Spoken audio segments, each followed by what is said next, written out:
اليوم شاعر له بصمته الخاصة في ساحة الشعر، عرفناه بإحساسه الصادق وحضوره المميز وإبداعه المتجدد.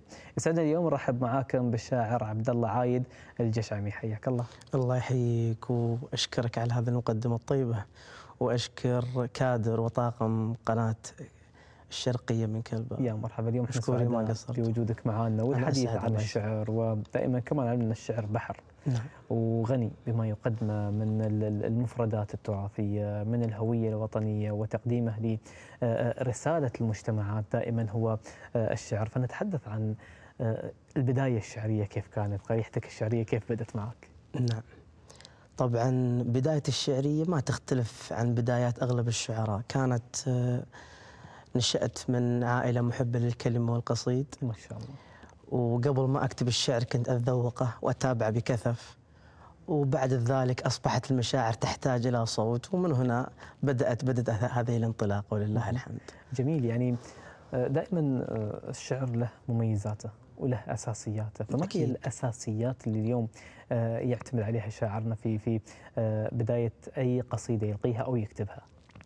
طبعا قبل نبدأ من ناحية الكتابة، نعم. القصيدة تحتاج إلى تختار موضوعها، بعدين تختار الوزن، تختار القافية، تختار أنك هل تخلي فيها صور جزئية أو صور كلية، هل حابة توصلها للجمهور بشكل تقليدي أو بشكل حداثي. كل هالأمور هذه أسئلة بينك وبين نفسك قبل ما تكتب القصيدة، وبعدين بإذن الله يلهمك رب العالمين ويجيك الإلهام على حسب الموضوع اللي بتختاره. أكيد. جميل. طبعا احنا بعدنا في بداية الحديث، حابين نسمع منك شيء من الأبيات المميزة والجميلة اللي تلقيها. بإذن الله إن شاء الله، ولي الشرف. طبعا بالأمس كانت عندنا مناسبة وطنية ألا وهي يوم العلم. نعم. وعسى أن يبقى علمنا دائما خافقا آمين يا رب. شامخا عاليا بإذن الله. فعندي أبيات أقول فيها: نحن معك، خذ في راحتك. شموخ ومجد رفرف يا علم، عانق العليا وهامات السحاب، في إمارات الشهامة والكرم، دا زايد عز مامون الجناب، من عقبهم محمد غدا راس الهرم، بالمواقف يرتقي درب الصعاب، عيدي يا دار واكتب يا قلم، عيدي يا دار واكتب يا قلم، طابت أفراح الوطن والعيد طاب، عمت الفرحة ربوعه ابتسم، واهتفوا باسم الوطن شيب وشباب. يا سلام. يعني يكون للشاعر دوره وبصمته في مثل هذه المناسبات الوطنية. فأهمية يعني بما نحن بدأنا بيوم العلم بهذه المناسبة أكيد. العزيزة على قلوبنا، أكيد. أهمية أن يكون الشاعر حاضر بهذه المحافل وفي هذه المحافل وتواجده بأبيات الشعرية. هذه هي اللي تميز الشاعر، انه يكون متواجد بهذه المناسبات. اذا ما تواجد بهذه المناسبات متى بيكون متواجد؟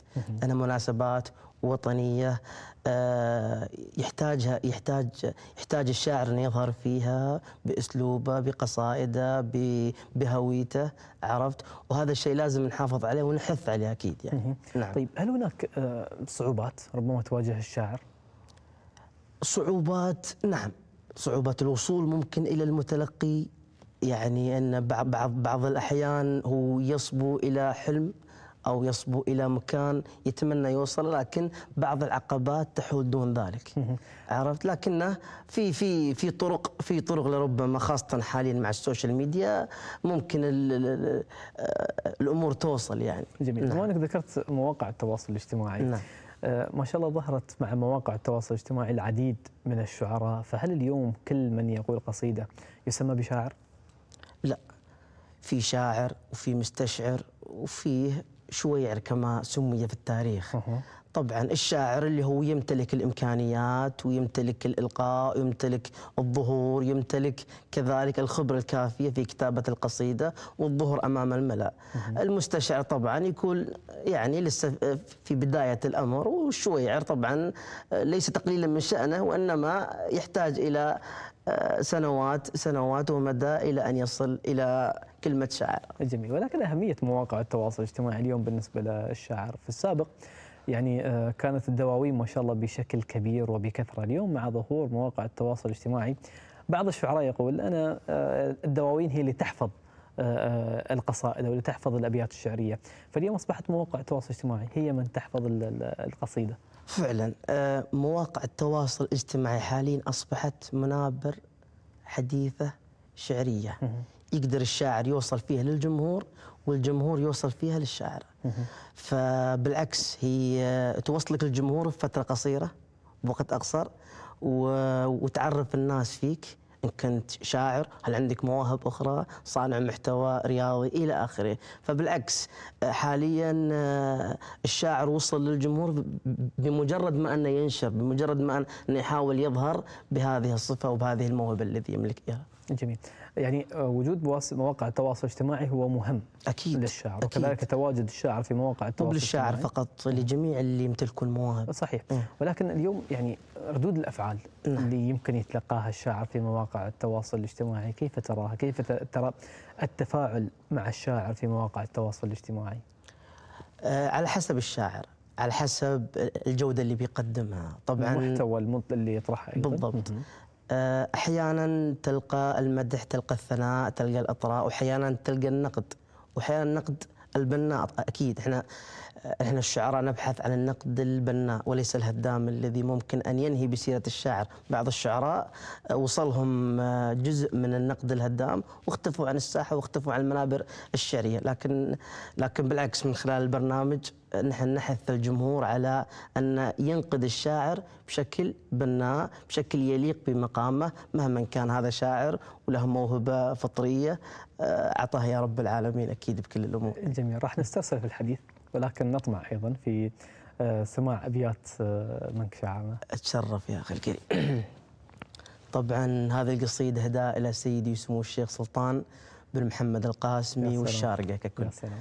الله يطول عمره. آمين يا رب. أقول الشارجة نور الفكر، شمس الثقافة والأدب، دارا على صدر السماء تحققت أحلامها، تفتح مسارات الفرص الابداع يلمع كالذهب للمستحق اللي يجر الفرصه من خطامها، تعطي المواهب حقها تعظيم الرب وهب، ما هي تقول بعمرها الا الظروف احكامها، ترسم خطاوي فرصتك كانها تفصل على الطلب مثل الورق تبصم عليه يكون تحت ابهامها، يا رايه المجد الابي يا رافعه راس العرب، يا من رقيتي على المدن اسيادها وعظامها، تسري برؤيه شيخها الحاكم الفذ المحب، القدوة اللي مصدرا من حكمته بالهامها، الشيخ سلطان الذي حبه تمكن بالشعب، الشيخ سلطان الذي حبه تمكن بالشعب، يا من تسيد بالقلوب أطنابها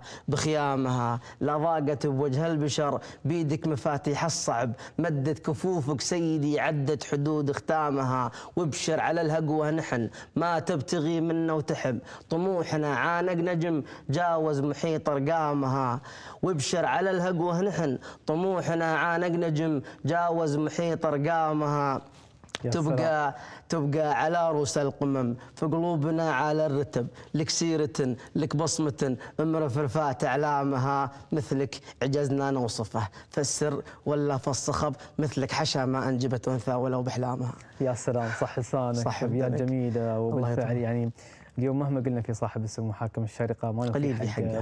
بالفعل اليوم النهضة العمرانية اللي تشاهدها في كلباء وفي الشارقة ككل صحيح، يعني الكل يحسدنا عليها صحيح، والكل يقبضنا فيها فعلا. فنسأل الله عز وجل أن الله يمد في عمره ويعطيه الصحة والعافية ويبقى دائما نشوفه بأتم الصحة والعافية. آمين يا رب العالمين. ما هي يعني الأجواء اللي دائما يفضلها الشاعر عبد الله في كتابة أبياته؟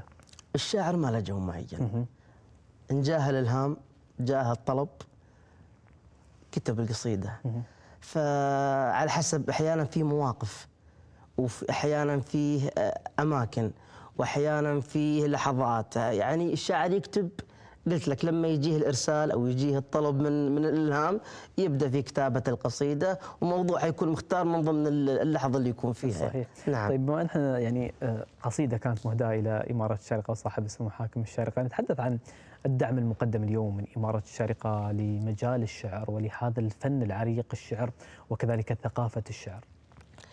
شوف أتكلم عن أن الشارقة والشيخ سلطان الله يطول عمره يدعم كافة المواهب، سواء كانت شعر فصيح أو شعر شعبي أو مسارح الطفل، الرياضات ككل، التمثيل، المسارح كذلك، مساريح الفن. فكل هالجوانب الشارقة تدعمها دعم جبار، ودعم حتى الإشادات توصلنا من خارج الدولة. نشوف الدعم، نشوف المواهب، نشوف الأشياء اللي صراحة تثلج الصدر، ونحن نعتز نكون من إمارة الشارقة، ونعتز الشيخ سلطان الله يطول عمره. فهذه كل هالأمور هذه تدل على الشارقة تسير بخطة ثابتة نحو النهضة ونحو الأفضل أكيد. نعم. ما هي المسؤولية الملقاة على عاتق الشاعر في الحفاظ على هذا الموروث والحفاظ على هذه الهوية الوطنية؟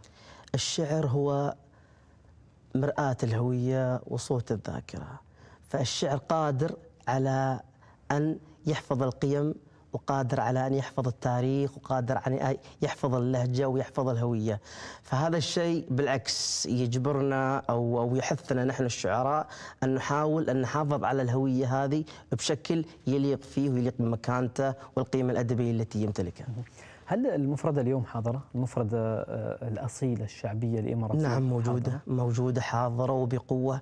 نلاحظ بعض البرامج تحاول أن تنشر ذلك وتوصي على ذلك، وهي حريصة بإظهار مثل هذه النماذج اللي تحافظ على المفردة الإماراتية الأصيلة، التي تحث الشباب الصاعدين على أن حاول أنك تمزج ما بين اللهجة البيضاء، ولكن أكيد الأصيل والشيء المؤصل فينا يبقى ثابت ومرسخ مهما مضينا ومهما مشينا. فعلا. نعم. طيب نتحدث عن اليوم يعني الجيل الشاب الجديد اللي ظهر اليوم مع هذا التطور ومع نهضة مواقع التواصل الاجتماعي من يتذوقون الشعر، كيف تراهم اليوم في مجال الشعر؟ جميلين، وخاصة حاليا في بعض الأكاديميات التي تطور من وتصقل المهارات التي يمتلكها الشاعر الصاعد. عندك أكاديمية الشعر في أبو ظبي، هي سباقة في هذا المجال، صار لها تقريبا أكثر من 10 سنوات. لما يأتيها الشاعر وهو بذرة خام ممكن أن تحوله إلى نجم صاعد يزهو في سماء الشعر كما قيل. صحيح. نعم. ماذا يضيف الشعر للشاعر اليوم؟ يعني ما شاء الله الشاعر عبد الله من القامات والهامات المتميزة في مجال الشعر، واللي قدموا هذه الأبيات وكذلك المشاركات المميزة، فماذا يضيف الشعر لك؟ الشعر يكفي أن لما يناديك أحد يقول لك يا الشاعر، هذه بحد ذاتها شيء يثلج الصدر ويسعدنا.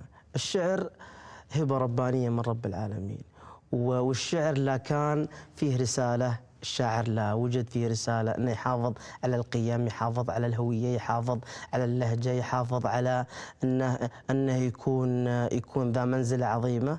فهذه هي الشيء المطلوب واللي متوارث عليه. جميل. دائما مسك الختام اليوم بيكون قصيدة. الله يطول عمرك. طبعا ننهيها في غزل، ايش رايك؟ أو اجتماعية ما في مشكلة.